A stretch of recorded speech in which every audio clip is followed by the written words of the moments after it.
تو اس پہ پھر ایک ڈیمارچ کیا گیا تھا، یعنی پاکستان نے اس کے اوپر ایک احتجاج کیا تھا، پاکستان میں بھی اور واشنگٹن میں بھی، دونوں طرف یہ احتجاج ہوا تھا۔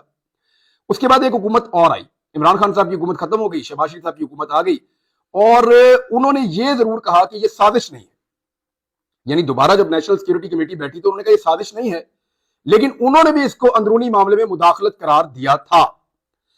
اب کہانی یہ بنتی ہے کہ عمران خان صاحب کے بقول امریکہ پاکستان کے اندرونی معاملے میں مداخلت کر رہا ہے، اور اس بات کو پی ڈی ایم کی جو حکومت بنی تھی اس نے بھی آ کر سیکنڈ کر دیا تھا کہ یہ مداخلت تو ہے۔ اب عمران خان صاحب کہہ رہے تھے کہ یہ مداخلت ایک سازش ہے، لیکن جو پی ڈی ایم کی حکومت تھی وہ کہتی ہے سازش نہیں ہے۔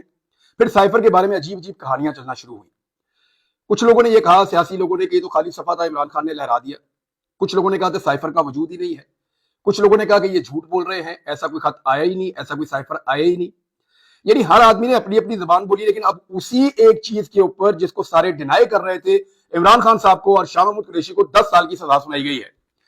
اب آپ ذرا یہ دیکھ لیں کہ عمران خان صاحب نے اس کے بعد ایک موقف دیا ہے۔ میں عمران خان صاحب کا موقف آپ کو بتاتا ہوں، اور یہ بھی میں آپ کو جو جرنلسٹ وہاں پہ موجود تھے انہوں نے جو انفارمیشن مجھے دی وہ میں آپ کو بتا دیتا ہوں کہ یہ 342 کا ایک بیان ہے جو ریکارڈ کروایا آخر میں عمران خان صاحب نے سزا والے دن، یعنی آج کے دن، منگل کے روز۔ تو عمران خان صاحب نے کہا بتانا چاہتا ہوں کہ اصل سازش کیسے ہوئی، اور انہوں نے کہا کہ وزیر اعظم آفس کی سیکیورٹی کی ذمہ داری ملٹری سیکٹری کی ہوتی ہے۔ سائفر میرے آفس میں تھا، پرنسپل سیکٹری اور ملٹری سیکٹری کے پاس کسی بھی دستاویز کی سیکیورٹی کی ذمہ داری ہوتی ہے۔ 3.5 سال کے دوران بطور وزیر اعظم صرف ایک دستاویز غائب ہوئی جو سائفر تھا۔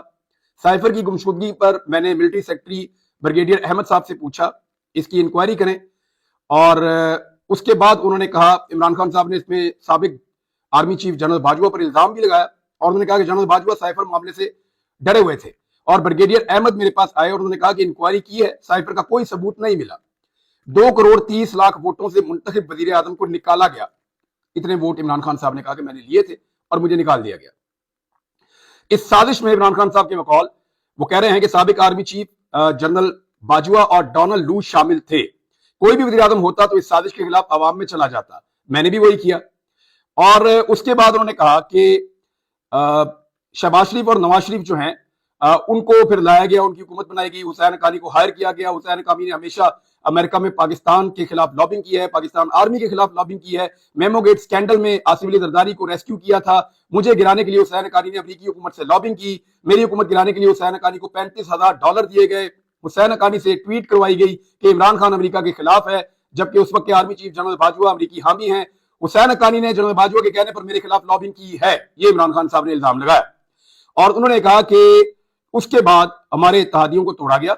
اور اس کے بعد عمران خان صاحب نے کہا کہ میں نے جنرل باجوہ سے رابطہ کیا اور ان کو آگاہ کیا، انہوں نے کہا ایسا کوئی منصوبہ نہیں ہے، اور میں نے ان کو یہ آگاہ کیا کہ یہ سب کچھ کیا جا رہا ہے۔ یعنی عمران خان صاحب نے اس وقت کیونکہ وہ اس وقت وزیر اعظم تھے تو ان کے بقول وہ رابطے میں تھے۔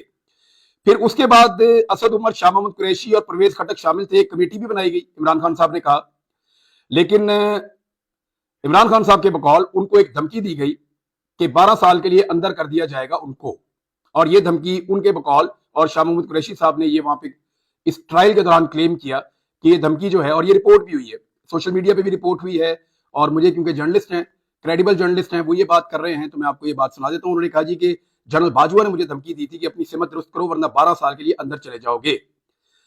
اچھا، اس کے بعد جی وہ کہہ رہے ہیں کہ روس کے دورے سے قبل میری جنرل صاحب سے بات ہوئی تھی، یہ دورہ بہت اہمیت کا حامل تھا، جنرل صاحب نے مجھے یقین دلایا کہ روس سے دورے سے متعلق تمام کمانڈر سے بات ہوئی ہے۔ 3 دن بعد جب روس سے واپس آیا تو شاہ محمود قریشی نے مجھے سائفر کے پیغام سے آگاہ کر دیا۔ میرے لیے حیران کن بات تھی۔ اچھا، اب یہ ساری وہی چیز ہے جو عمران خان صاحب پہلے بتاتے رہے ہیں۔ اب آ جائیں آپ اس بات کے اوپر کہ 22 اور 23 مارچ کو اسلام آباد میں OIC کانفرنس تھی۔ OIC کانفرنس ختم ہونے پر میں نے عوام کو سائفر کے بارے میں بتانے کا فیصلہ کیا، اور اب بات وہیں آ جاتی ہے جہاں پہ عمران خان صاحب نے پبلک کو پبلکلی بتایا کہ ایک دھمکی آئی ہے۔ اس وقت عمران خان صاحب نے ملک کا نام نہیں لیا تھا غالباً، انہوں نے کہا تھا ایک دھمکی آئی ہے اور میری حکومت گرانے کے لیے ایک سازش کی جا رہی ہے۔ یہ عمران خان صاحب کا جو ہے وہ ایک کلیم تھا۔ اچھا، عمران خان صاحب نے کہا کہ میں عوام کے پاس جانا چاہتا ہوں، اس وقت معیشت ڈوب رہی تھی، مہنگائی ریکارڈ 38% پر تھی، گروتھ ریٹ 6.17% سے گر کر منفی میں چلی گئی۔ یہ عمران خان صاحب کی حکومت گرنے کے بعد معیشت کے ساتھ کیا ہوا، اس پہ ہم ایک الگ ویلاگ کریں گے۔ میں آپ کو کمپیریٹیو انالیسس بتاؤں گا جو آپ کو بھی اب پاکستان کا میڈیا انفارچونیٹلی نہیں بتا رہا، بہت سارے اور بکھیڑے ہیں ان میں وہ پھنسے ہوئے ہیں. ہم آپ کو بتائیں گے کہ عمران خان صاحب اکانومی کو کہاں چھوڑ کے گئے تھے اور پی ڈی ایم کی جو حکومت ہے نواز شریف صاحب کی، شہباز شریف صاحب کی وزارت عظمیٰ میں، وہ اکانومی کو کہاں چھوڑ کر گئی ہے. بھارت عمران خان صاحب کو 10 سال کی سزا سنا دی گئی ہے. یہ سزا کس طریقے سے سنائی گئی، اس پہ جب میں نے فیکٹس اکٹھے کیے تو کچھ حیرت انگیز چیزیں ہیں جو میرے سامنے آئی. ایک تو یہ ہے کہ 15 اگست کو عمران خان صاحب کو جب گرفتار کیا گیا تو 5 اگست کو وہ گرفتار ہوئے، اور اس کے بعد عمران خان صاحب کی گرفتاری ڈال دی گئی سائفر کیس میں بھی. ان کو گرفتار کیا گیا تھا توشہ خانہ کیس میں. جب توشہ خانہ کیس میں ضمانت ہوئی عمران خان صاحب کی، تب معلوم ہوا اگست کے بالکل آخر میں کہ ایکچولی عمران خان صاحب کی گرفتاری ڈلی ہوئی ہے پہلے سے ہی سائفر والے مقدمے میں بھی. اور اس کے بعد عمران خان صاحب کا ٹرائل شروع ہوتا ہے. پہلے یہ ٹرائل جو ہے اس کو ان کیمرہ رکھا جاتا ہے، اور اس ٹرائل کے اندر جس طرح سے جیل میں ٹرائل ہوا اس کو چیلنج کیا گیا ہائی کورٹ کے اندر. ہائی کورٹ نے کہا کہ جیل میں ٹرائل جو بھی ہوا ہے 29 اگست سے 21 نومبر تک اس کو کالعدم قرار دیا جاتا ہے، اس لیے کہ وہ انصاف کے تقاضوں کے مطابق نہیں ہوا، جو ڈیو پروسیس ہے لا کا اس کے مطابق نہیں ہوا، وہ کالعدم ہو گیا. اور اس کے بعد دوبارہ ہائی کورٹ نے ایک مرتبہ پھر یہ حکم دیا کہ جو 13 دسمبر کے بعد سے لے کر 9 گواہان کے بیانات قلم بند کیے گئے تھے یا ان کے بیانات لیے گئے تھے، وہ بیان بھی کالعدم قرار دے دیے ہائی کورٹ نے. اور وہ اس لیے دے دیے کہ وہ بھی ان کیمرہ کیے جا رہے تھے، تو اس کی کوئی گنجائش نہیں ہے. ایک اوپن ٹرائل کا کہا گیا کہ اوپن ٹرائل کیا جائے عمران خان صاحب کا. اب شروع ہوتا ہے اوپن ٹرائل. اس اوپن ٹرائل کے اندر 3-4 گواہیاں بڑی امپورٹنٹ ہیں، ان میں ایک گواہی جو ہے اعظم خان کی بھی ہے. 4 چیزیں ہیں جو لوگ یہ رپورٹ کرتے رہے ہیں سائفر کا کیس، ان کے مطابق 4 چیزیں، 4 امپورٹنٹ چیزیں، وہ چاروں میں آپ کو بتا دیتا ہوں. نمبر 1 جو عمران خان صاحب پہ بڑے الزامات ہیں وہ آپ کے سامنے رکھتا ہوں، پھر میں آپ کو بتاتا ہوں کہ اس پہ صحافیوں کی رائے کیا ہے یا وکلا کی رائے کیا ہے. نمبر 1، سائفر جو ہے وہ عمران خان نے جو لہرایا پیپر جلسہ گاہ کے اندر 27 مارچ کو، وہ سائفر تھا، لہذا یہ ایک غلط حرکت ہے. پہلا تو ایلیگیشن یہ ہو گیا. دوسرا ایلیگیشن یہ ہے کہ سائفر کا جو کانٹینٹ ہے عمران خان صاحب نے اس کو پبلک کر دیا. 2 الزامات ہو گئے. تیسرا یہ ہو گیا کہ عمران خان صاحب نے سائفر کو واپس کرنا تھا، انہوں نے سائفر کو گم کر دیا. 3 ایلیگیشن ہو گئے. چوتھا ایلیگیشن لگا کہ اس کو عمران خان صاحب نے مس یوز کیا ہے سائفر کو. یہ 4 ایلیگیشن ہیں جو عمران خان صاحب کے اوپر اس کیس میں لگے ہیں. اب جو لوگ اس کو رپورٹ کر رہے تھے، 2 صحافیوں کو میں نے نام لیے، میں نے کچھ اور سے بھی بات کی ہے جو لوگ کورٹس کو کور کرتے ہیں، تو ان لوگوں کا یہ کہنا ہے کہ جناب یہ جو 4 الزامات ہیں یہ چاروں میں سے ایک بھی ثابت نہیں ہوا. نمبر 1 یہ ہے کہ اعظم خان صاحب کے سٹیٹمنٹ کے اوپر پہلے انحصار کیا گیا. اعظم خان پرنسپل سیکرٹری تھے عمران خان صاحب کے جب عمران خان صاحب پرائم منسٹر تھے. ان کے ایک بیان کے اوپر انحصار کیا گیا کہ انہوں نے کہا کہ عمران خان نے جلسہ گاہ میں سائفر کی کاپی لڑائی ہے، سائفر کو لڑایا، سائفر دکھایا. اب تھوڑے دن پہلے وہ اپنے بیان کے اندر اس کو بدل گئے اور انہوں نے آ کر کہا کہ نہیں، مجھے نہیں پتا کہ اس کاغذ کے اندر کیا تھا، میں نہیں جانتا کہ وہ سائفر تھا یا کچھ اور تھا. تو یہ جو چیز ہے یہ ایک ڈیفرنٹ چیز ہوئی ہے. اور یہ جو ایلیگیشن ہے کہ وہ سائفر تھا یا خالی صفحہ تھا یا کچھ اور تھا، اس کے اوپر اب کوئی ثبوت، کیونکہ عدالت نے ثبوت کے اوپر سزا دینی ہے، کوئی ثبوت یا کوئی ایسی سالڈ چیز موجود نہیں ہے. دوسرا، سائفر کا کانٹینٹ پبلک کر دیا. یعنی کیا واقعی جو عمران خان صاحب نے کہا اس سائفر کے اندر وہی لکھا ہوا تھا؟ ابھی تک کسی بھی گواہ نے یہ بات کنفرم نہیں کی، بقول ان صحافیوں کے کسی بھی گواہ نے یہ بات کنفرم نہیں کی کہ سائفر کے اندر جو لکھا ہوا تھا عمران خان نے وہی بولا، اور وہ کانٹینٹ کو کنفرم کر رہے ہیں. کیونکہ کانٹینٹ کنفرم ہوگا تب یہ ڈیٹرمن ہوگا کہ عمران خان نے وہی کانٹینٹ پبلک کیا یا نہیں کیا. دوسرا انہوں نے یہ کہا.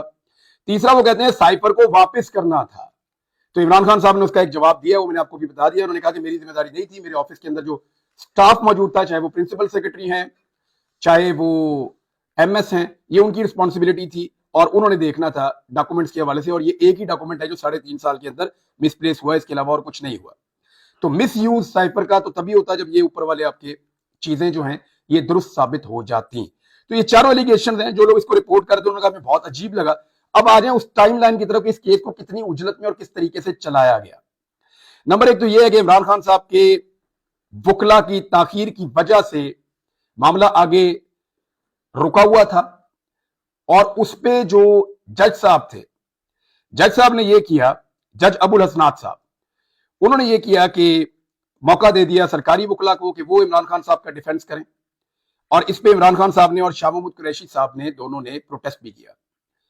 لیکن اب یہ صحافیوں کا کہنا ہے کہ ہمیں پتا چلا اچانک کہ ہم اس کو ایکسپیکٹ نہیں کر رہے تھے کہ ایسا ہوگا. وہ کہتے ہیں ہمیں اچانک پتا چلا کہ گواہان کے اوپر جرا ہو رہی ہے اور وہ جرا کر رہے ہیں سرکاری وکلا, اور پاکستان تحریک انصاف کے وکلا کو موقع نہیں مل رہا. پھر پاکستان تحریک انصاف کے وکلا بھی آ گئے اگلے دن, اور انہوں نے آ کر کہا عدالت میں کہ جی ہم اس عدالت کے اوپر عدم اعتماد کرتے ہیں, ہماری موجودگی میں کیسے سرکاری وکلا جرا کر سکتے ہیں. تو جج صاحب نے دوبارہ سرکاری وکلا کو ہی موقع دیا, یہ کہتے ہوئے کہ کیونکہ آپ نے میری عدالت میں عدم اعتماد کر دیا ہے لہذا آپ میری عدالت میں اب جرا نہیں کر سکتے. مجھے جو انفارمیشن ملی اس کے مطابق یہ ہے. اب سرکاری وکلا جرا کر رہے ہیں, عمران خان صاحب کے وکلا کھڑے ہیں. یہ کیونکہ میں نے بار بار کنفرم کیا کہ کیا یہ سچ ہے کہ عمران خان صاحب کے وکلا کی موجودگی میں سرکاری وکلا جو ہیں وہ جرا کر رہے تھے گواہان سے, حالانکہ یہ حق عمران خان صاحب کے وکلا کا ہونا چاہیے تھا. اس پہ عمران خان صاحب نے اور شاہ محمود قریشی صاحب نے تحریری طور پہ پروٹیسٹ بھی کیا اور اس کے بارے میں کہا بھی. تو اس پہ مجھے کنفرم کیا گیا کہ ایسا ہوا, اور جب عمران خان صاحب کے وکلا نے بار بار انٹرپشن کی تو جج صاحب اٹھ کر چلے گئے. جج صاحب ایک دوسرے کمرے میں گئے, 3 صحافیوں کو پیغام آیا کہ آپ سے ایک بات کرنی ہے, ذرا کام ہے آپ سائڈ پہ آ جائیں. 3 صحافیوں کو دوسرے کمرے میں پہنچایا گیا اور سرکاری وکیل بھی دوسرے کمرے میں پہنچے, اور ساتھ ہی ساتھ گواہان کو وہاں پہ جرا کرنا شروع کر دیا گیا. اور اچانک پولیس آتی ہے, عمران خان صاحب کو اور شاہ محمود کو کہتی ہے کہ آپ اس کمرے میں آ جائیں, وہاں پہ جو ہے وہ جرا ہو رہی ہے اور قانون کی کارروائی آگے بڑھ رہی ہے. عمران خان صاحب نے جانے سے انکار کر دیا, جبکہ شاہ محمود قریشی صاحب وہاں پہ چلے گئے کہ ون سائیڈڈ کارروائی نہ ہو جائے. تو اس طرح سے یہ جرا مکمل کی گئی ہے.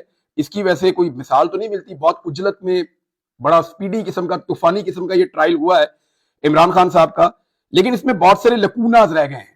میں نے جن قانونی ماہرین سے بات کی یا میں نے جن رپورٹر سے بات کی, ان کے مطابق اس میں اتنے زیادہ قانونی سکم ہیں کہ اس کیس کے اندر عمران خان کو یہ سزا ہے یہ فوری طور پہ منسوخ ہو جائے گی, معطل ہو جائے گی.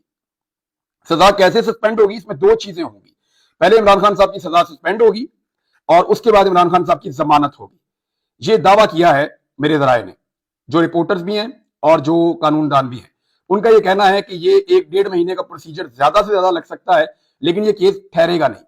اور جو آئینی ماہرین ہیں, قانونی ماہرین ہیں, اسپیشلی جو اس قسم کے کیسز کو جانتے ہیں, جب میں نے ان سے بات کی انہوں نے کہا کہ یہ جو جج صاحب ہے نا, انہوں نے عمران خان صاحب پہ بہت بڑا احسان کیا ہے. میں نے کہا جی وہ کیسے, انہوں نے تو سزا دیتی 10-10 سال کی, پوری دنیا کے اخبارات میں چھپ گیا. انہوں نے کہا جی احسان ایسے کیا ہے کہ اتنی کمزور سزا دی ہے اور اتنی غلطیاں چھوڑ دی اس بنیادی مقدمے میں کہ یہ جب بھی کسی فورم پہ جائے گا یہ اڑ جائے گا, یعنی یہ بچے گا ہی نہیں, یہ رہے گا ہی نہیں. پاکستان تحریک انصاف نے فوری طور پہ اپنے تمام کارکنوں کو پرامن رہنے کی ہدایت جاری کی ہے. انہوں نے ہر قسم کے احتجاج سے گریز کرنے کا کہا ہے, اور انہوں نے کہا ہے کہ آپ پورا کا پورا فوکس رکھیں 8 فروری کو انتخابات میں ووٹ ڈالنے پر. یعنی کسی بھی سانے سے بچنے کے لیے بہتر یہ ہے کہ کارکن اپنے گھر میں رہیں اور اپنی آواز اٹھائیں اور ووٹ کے ذریعے سے اپنا حق استعمال کریں, اور ووٹ کے ذریعے سے جو وہ تبدیلی لانا چاہتے ہیں, جو بھی کرنا چاہتے ہیں وہ اس کو کریں. اب سائفر کی حقیقت اور سچویشن یہ ہے ناظرین, میں اس میں ایک چیز آپ کو بتا دیتا ہوں کہ پاکستان کی 2 حکومتوں نے, ایک عمران خان کی حکومت نے, ایک شہباز شریف کی یا پی ڈی ایم کی حکومت نے, دونوں حکومتوں نے اس کو پاکستان کے اندرونی معاملے میں مداخلت قرار دیا ہے. سادی بات یہ ہے, دونوں حکومتوں نے کہا کہ یہ سائفر پاکستان کے اندرونی معاملات میں مداخلت ہے, اور جس آدمی نے یہ آواز اٹھائی آج اس کو 10 سال کی سزا سنا دی گئی ہے. تو یہ تو پاکستان کے اندر پارٹ آف دا گیم ہے, یہ چیزیں تو ہوتی ہیں, لیکن ایک چیز بڑی کلیئر ہے کہ جس طریقے سے یہ کیس چلا ہے یہ آگے ٹھہرے گا نہیں. یہ کسی بھی اپیل میں فارغ ہو جائے گا, یہ جس فورم پہ جائے گا وہاں پہ فارغ ہو جائے گا. اور اس کے اندر جو قانون کو جاننے والے ہیں انہوں نے کہا کہ یہ جو جج صاحب ہیں جنہوں نے یہ کیس سنایا, بظاہر پاکستان تحریک انصاف کے لوگ ان کو ایک الگ نظر سے دیکھ رہے ہیں, لیکن یہ ان کا ایک بہت بڑا احسان عظیم ہے جس طریقے سے انہوں نے اس کیس کے اندر غلطیاں چھوڑ دیں. یہ کیس یعنی اب تو یہ کیس کا فیصلہ آ چکا ہے نا, تو آپ اس کو اچھا یا برا کہہ سکتے ہیں. تو جتنی غلطیاں اس میں چھوڑی گئی ہیں اس میں عمران خان صاحب کے ساتھ کچھ برا ہونے والا نہیں ہے فیوچر میں. اب تک کے لیے اتنا ہی, اپنا خیال رکھیے گا, اپنے چینل کا بھی. اللہ حافظ.